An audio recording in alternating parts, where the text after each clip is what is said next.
tell me a little bit about what your expectations are for the budget season? Oh gosh, my expectations for the budget season. As a result of some tremendous numbers coming to us in terms of the regular budget and efforts by Governor Murphy, there is an unbelievable amount of money available, and that does not even include the money from COVID. I think there's an opportunity to do some tremendous things with both pots of money. And I will tell you that any number of items that we have prayed for years and years to be able to fund can at last be funded. My central focus, and it's not because it's the best and the brightest, but I think it is the opportunity to solve a problem. So much of what we do necessarily goes on for years and years and years, services that are necessary and desirable for children, for adults, for women, for everything and anything that one can imagine. But one thing is always clear, and that is that we will be funding these things forever because they are priorities. The money coming from Washington is money which is supposed to be doing a number of things. Number one, increasing economic growth and development, job training, fixing infrastructure, and unlike the regular pot of money that we deal with year after year at Trenton, these funds, at least according to my understandings of what the President has been speaking about, these funds are supposed to indeed solve a problem. Something that I've been working on for a number of years, and every year become more and more convinced that it's desirable and fundamentally necessary for our future, is solving our lead problem. Years ago, we eliminated lead in gasoline. We've also passed legislation in terms of paint, lead in paint. But there are still some areas of lead poisoning that go on each and every year. And according to all the surveys that we've received, over 4,500 New Jersey children are diagnosed with lead poisoning each and every year. How many of those children are being poisoned through drinking water? Do we know? The vast majority. The vast majority. We know of a few sources of lead poisoning. The most obvious and apparent is in the water.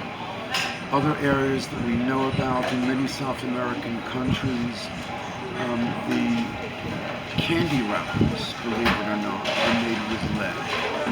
So children who might be visiting relatives who were just in Mexico or El Salvador or Guatemala and get a sucking candy that their grandparents used to have as kids are exposing themselves. But there's no question that lead in water is of paramount importance. And remember, with lead, it never leaves your system. It only builds up again and again and again.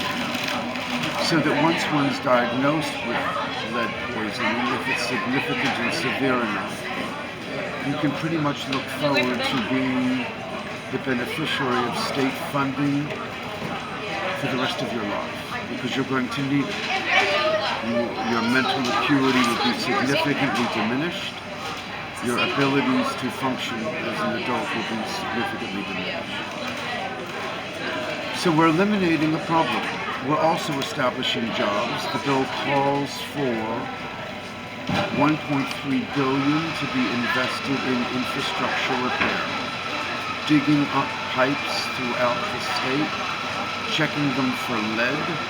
Where there is lead, ripping out that portion of the piping and putting in new pipes. This is a state allocation, 1.3 billion. This would be coming from the COVID funding from the federal government. Okay. The cost of doing all of this is $2.6 billion. So half would be earmarked from New Jersey's government, from the governor and the legislature, out of the COVID funding. The additional 1.3 billion would be cast upon the utility companies, which would be able to apply to the Board of Public Utilities to ask for increases, to bond the money, because the program has a 10-year life. At the end of 10 years, if there's a necessary need to expand it an additional 5 years, that is provided. But essentially in 15 years at the most, and preferably 10 years at best, we will have eliminated the problem. We will have created jobs, long-term jobs as well as short-term jobs. We will be reinventing and reinvigorating the economy. The belief is that for every dollar spent on this, $17 in economic growth will prevail. People will have jobs, the infrastructure will be corrected, long-term costs will be eliminated. It would seem that it is a win-win-win-win-win. Assemblyman, do we have any understanding of where specifically we need to make these structural changes? Obviously, we see that Newark has a problem, we see that our inner cities have problems, but is this not widespread throughout most of our towns? It is widespread, and clearly the technology that said at one point, let's stop using lead in pipes. Clearly, prior to that determination, lead was being actively used. Clearly, older areas of New Jersey are the most affected because lead was most utilized. So one will immediately point to our urban areas, our cities. And obviously, by the way, that affects most certainly people of color, being the primary renters and owners and living in urban areas. But our very old other areas, we speak about New Jersey and the Revolution and all of that, lead pipes were used as well. So it's something which affects all of us, in some areas more so than others. Certainly most dramatically what happened in Newark, where we had to give children bottles of water because they could not use the water coming out of the water fountains. I think this, for me, this is the most important bill that I've ever written, the most important bill that I've ever been able to be a part of, the most expensive bill that I've ever written.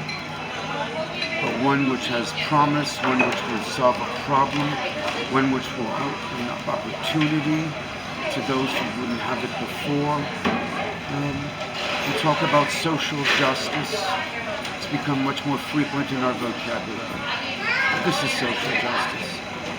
Those people who are at the cusp of society financially and economically, they'll benefit from this directly and immediately. All of us will, but them most dramatically. So it's kind of amazing in its own way to be involved in something like this, where one can literally say to oneself that we as a legislature, that the executive branch, that we as government, representing the people who save lives. You don't get to say that much. To know that you've saved one life, and potentially 4,500 or 4,000 or whatever the number is, just one would be enough. This will change people's lives. What led you to this point? How did you become aware of the issue? When did you realize that this was going to be your issue?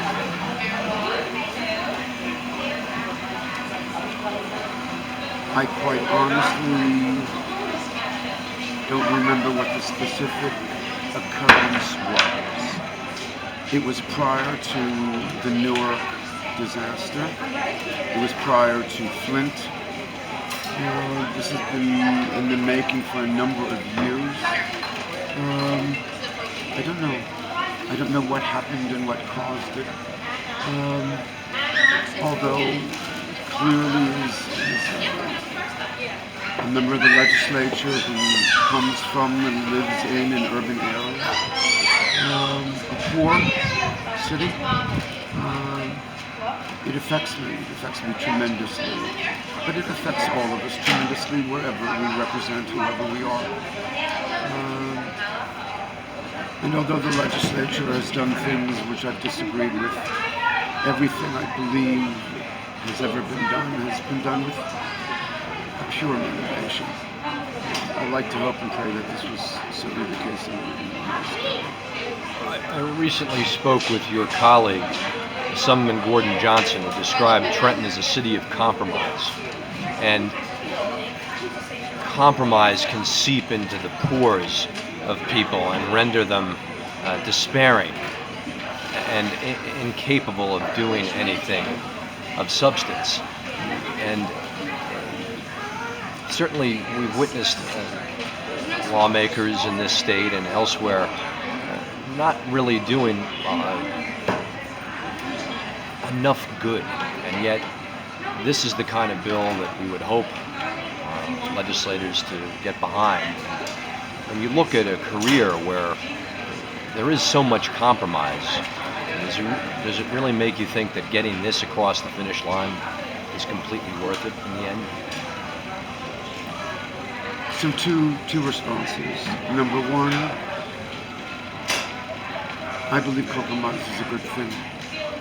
I believe it is a temperate thing. I believe it makes us work, it makes us rethink, it makes us find better ways, it demands discussion. I like compromise. I think that it ultimately rewards the good. Politics is not pure. It never was, it never will be by nature of the beast. And I would suggest, on the contrary, that compromise makes politics better. I'm heartened by this process. I think the bill that we have today was better than the one last week. Can it be made still better? Absolutely. But this is an opportunity to save lives. Literally to save lives.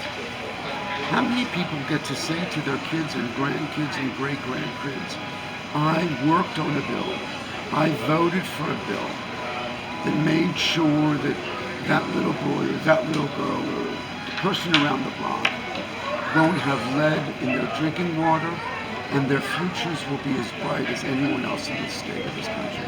How many people get to say that? When you think of what the legislature and what the executive does, it's awesome. The ability to correct problems, to make people's lives better, without wanting to be Pollyannish. I mean, those are exciting things. Those are brilliant things. Compromise. Compromise eliminates purity. Compromise eliminates getting what you want 100%. But compromise also brings you that much closer to the ultimate goal. It eliminates purity, but it might finally make your drinking water cleaner. Yes. You mentioned that the bill might be improved. Is there something there that needs to be argued out of specific priority at this time? There are always, what's the expression, the opera isn't over until the final singer, right? Right now, I think that we look positive with the bill. I hope that we do. My prayer is that the agreements that we have will take us further, and that we'll be able to see something done before the close of this session. Obviously, the Speaker, the Senate President, the Governor are key players here. These are great men. These are great men, and I'm encouraged. I'm very encouraged. I'm very excited.